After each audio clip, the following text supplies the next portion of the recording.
মানবতা বিরোধী অপরাধের দায়ে শেখ হাসিনাকে ফেরাতে নতুন কৌশলে সরকার, অন্যদিকে শেখ হাসিনাকে ফেরাতে রোমের আদালতে যাওয়ার কথা বিবেচনাধীন, বললেন আসিফ নজরুল।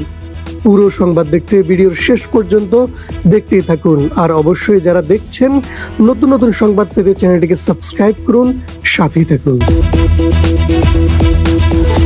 পলাতক সাবেক প্রধানমন্ত্রী শেখ হাসিনা ও সাবেক স্বরাষ্ট্রমন্ত্রী আসাদুজ্জামান খান কামালকে দেশে ফেরাতে অন্তর্বর্তী সরকার সর্বোচ্চ কূটনৈতিক ও আইনি উদ্যোগ নিচ্ছে বলে জানিয়েছেন আইন, বিচার ও সংসদ বিষয়ক উপদেষ্টা অধ্যাপক আসিফ নজরুল।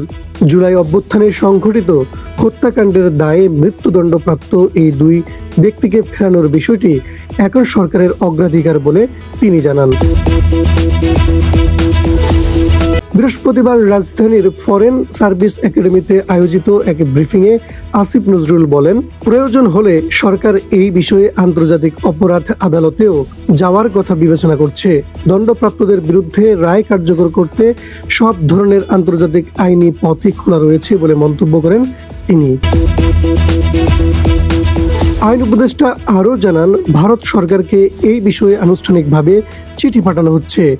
তার মতে, দণ্ডপ্রাপ্ত শেখ হাসিনাকে ফেরত দিয়ে বাংলাদেশে ন্যায় বিচারের প্রত্যাশাকে সম্মান জানানো উচিত ভারতের।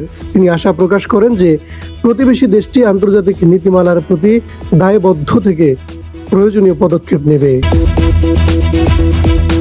অন্যদিকে আইন উপদেষ্টা আসিফ নজরুল আরও বলেছেন, সাজাপ্রাপ্ত ব্যক্তিদের দেশে ফেরানোর জন্য রোমের আন্তর্জাতিক অপরাধ আদালতে কোনোভাবে যেতে পারে কিনা সেটা বিচার বিবেচনার জন্য আমরা অচিরেই বসে সিদ্ধান্ত নেব।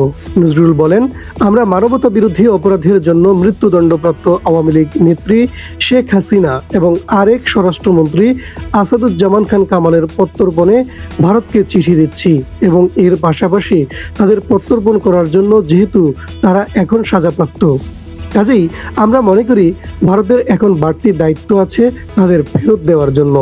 বাংলাদেশের মানুষের বিচারের আকাঙ্ক্ষা পূরণ করার জন্য এই দায়িত্ব পালনে ভারত যেন প্রত্যর্পণ চুক্তি অনুযায়ী তার দায় পালন করে, সেজন্য ভারতকে স্মরণ করিয়ে দিয়ে আমরা চিঠি দিচ্ছি।